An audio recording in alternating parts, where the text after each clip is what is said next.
हम सभी जानते हैं कि धर्मराज युधिष्ठिर सभी एकादशियों का व्रत रखकर उसकी कथा को भगवान श्री कृष्ण के मुख से सुनते थे। एक बार युधिष्ठिर ने भगवान श्री कृष्ण से कहा कि हे प्रभु, आप हमें पौष मास के कृष्ण पक्ष की एकादशी के बारे में बताएं कि इस एकादशी का क्या नाम है और इस एकादशी तिथि पर किस देवता की पूजा की जाती है तथा इसकी कथा क्या है। तब भगवान श्री कृष्ण ने कहा कि हे युधिष्ठिर, पौष मास के कृष्ण पक्ष की एकादशी को सफला एकादशी के नाम से जाना जाता है। इस व्रत को करने से सभी कार्य सफल होते हैं, सभी कार्यों में सिद्धि की प्राप्ति होती है। इसीलिए इस एकादशी का नाम सफला एकादशी रखा गया है। इस दिन नारायण की विधि विधान से पूजा की जाती है। इसकी कथा मैं तुम्हें सुनाता हूँ, तुम ध्यान पूर्वक सुनो।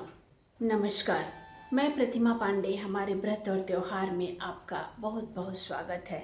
आज हम आप सभी को सफला एकादशी व्रत की कथा सुनाएंगे जो श्री कृष्ण जी ने धर्मराज युधिष्ठिर को सुनाया था।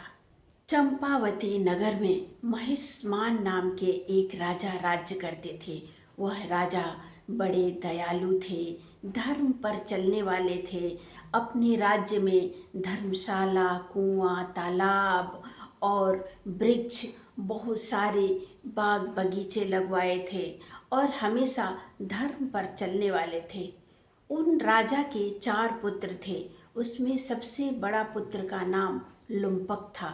लुम्पक बहुत ही पापी था। वह हमेशा गलत कार्यों में लिप्त रहता था और उसी पर अपने पिता के पैसे को खर्च करता था। वह हमेशा भगवान, ब्राह्मण, धर्म के कार्य, दान की हमेशा निंदा करता था और हमेशा पाप कर्मों में ही लिप्त रहता था। एक बार जब राजा को उसके बारे में पता चला तो उन्हें बहुत दुख हुआ, लेकिन वह राजा अपने पुत्र को सुधारने के कार्य से उसे अपने राज्य से निकाल दिए। लुम्पक राज्य से निकल गया, तब वह क्या करे उसके समझ में नहीं आ रहा था। तो वह जंगल में एक पीपल वृक्ष के नीचे रहने लगा। दिन भर वह जंगल में पीपल वृक्ष के नीचे रहता था और रात को राजा के ही राज्य में आकर चोरी करता था। चोरी करते हुए पकड़े जाने पर जो राजा के कर्मचारी हैं वो राजा का पुत्र समझकर उसे माफ कर देते थे। इसी तरह कई वर्ष बीत गए और वह यही कार्य करता था। उसके बाद जंगल में जानवरों का शिकार करके अपना पेट भरने लगा। एक बार पौष माह की ठंडक की वजह से उसकी तबीयत बिगड़ गई और वह मूर्छित हो गया। वह तिथि पौष मास की 10वीं तिथि थी। जब दोपहर में सूर्य की गर्मी पाकर उसकी आंखें खुली तो वह एकादशी तिथि थी। वह बहुत बीमार था और कमज़ोर भी था, इसलिए वह शिकार नहीं कर पाया और जंगल में जाकर जो पेड़ के नीचे गिरे हुए फल थे उसी को उठाकर लेकर आया और नारायण का नाम लेकर उन्हें अर्पित किया कि हे प्रभु, ये फल आपको अर्पित है। उसके बाद उस फल को स्वयं ग्रहण किया और ये कार्य करके वह सो गया। जब सुबह उठा तो जाने अनजाने में ही वह एकादशी का व्रत रख लिया था। इससे नारायण उस पर बहुत प्रसन्न हुए और उसके सारे पापों को क्षमा कर उसे एक सफ़ेद घोड़ा उसके पास भेजे। जब वह सुबह उठा तो देखा कि पूरा अच्छे से सुसज्जित हमारे सामने एक सफ़ेद घोड़ा खड़ा हुआ है। उसके बाद से वह सोच ही रहा था कि यह घोड़ा यहाँ पर क्यों आया है। तब तक आकाशवाणी हुई कि हे लुम्पत, तुम्हारे सभी पाप नारायण ने क्षमा कर दिया है क्योंकि तुम सफला एकादशी का व्रत किए थे। अब तुम इस घोड़े पर बैठकर अपने राज्य को वापस जाओ। लुम्पक भी बहुत प्रसन्न हुआ और वह घोड़े पर बैठकर अपने राज्य में वापस आ गया।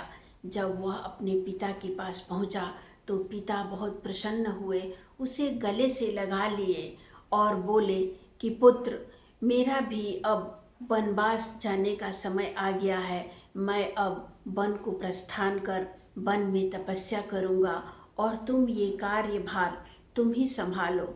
उस समय में सभी राज्य के कार्यभार बड़े लड़कों को ही सौंपा जाता था, तो इसलिए वह राजा भी अपने बड़े पुत्र लुम्पक को राज्य के सारे कार्य सौंपकर अपने जंगल में चले गए। लुम्पक भी धर्म और शास्त्रों के अनुसार अपने राज्य को चलाता रहा और उसकी पूरी प्रजा और उसका पूरा परिवार भगवान विष्णु का परम भक्त बन गया। इस तरह से कई वर्ष बीत गए। लुम्पक राज्य संभालता रहा और अंत में शरीर त्याग करने के पश्चात उसे मोक्ष की प्राप्ति हुई। जो भी व्यक्ति सफला एकादशी का व्रत रखकर विधि विधान से भगवान विष्णु की पूजा करता है, उसे सभी कार्यों में सफलता की प्राप्ति होती है। सफला एकादशी का व्रत रखकर विधि विधान से भगवान विष्णु और लक्ष्मी जी की पूजा करने से व्यक्ति को सभी कार्यों में सफलता की प्राप्ति होती है तथा उसके सभी मांगलिक कार्य सिद्ध होते हैं और उसे वाजपेयी यज्ञ के बराबर पुण्य फलों की प्राप्ति होती है। जो लोग 5000 वर्षों तक तपस्या करके पुण्य फल प्राप्त करते हैं, वही पुण्य फल एक सफला एकादशी का व्रत करने से प्राप्त होता है। तो आप सभी लोग व्रत करें या ना करें, एकादशी तिथि के दिन भगवान विष्णु की पूजा करें और एकादशी के महात्म्य को, इसकी कथा को अवश्य सुने। इससे आप सभी को भी पुण्य फलों की प्राप्ति होगी। अगले वीडियो में हम फिर एक नई जानकारी के साथ उपस्थित होंगे। नमस्कार।